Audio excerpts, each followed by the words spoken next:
Hi guys, I'm Bailey. I'm a park ranger for the Army Corps of Engineers at the Mississippi River Project, and thanks for joining us again for the Rock Island District's Ask a Ranger segment. Today we're answering a question from Amy F.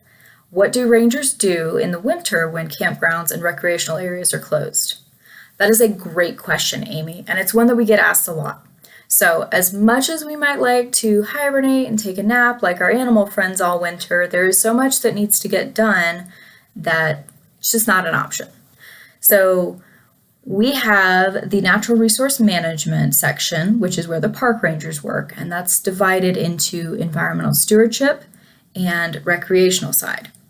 Now, they do have some overlap in their job duties, but they're different enough that both deserve a mention. The environmental stewardship team is more heavily involved with the forestry, silviculture, and habitat restoration areas. Winter gives them a time to compile any data that they've collected from the previous seasons. They also get to perform stand walks, which are essentially assessments where they go out and they look at different areas of the forest to see what might need to be done to maintain it.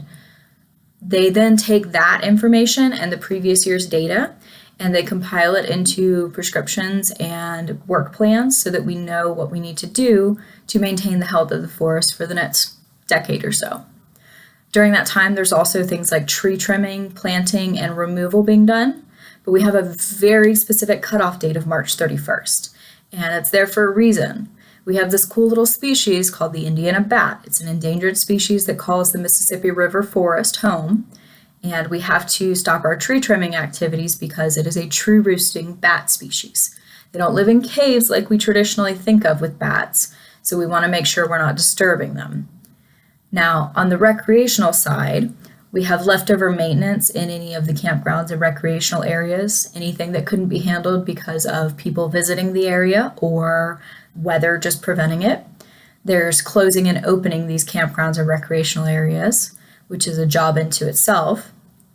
There's boundary inspections and clearing, which is where we go out and kind of see where our property lines are and make sure we can find them. And we also address any violations of that, whether it be just talking to whomever or going through the legal action taken to address it.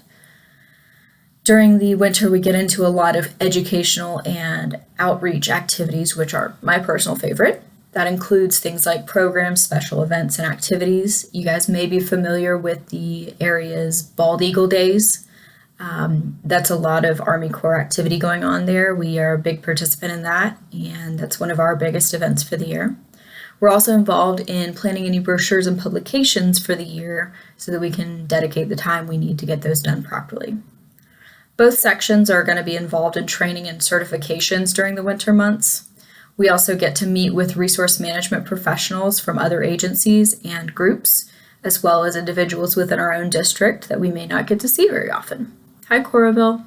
So Amy, thank you so much for asking that. I hope that answers your question. And if you guys have more questions, please leave them in the comments. We look forward to speaking on them in the next segment.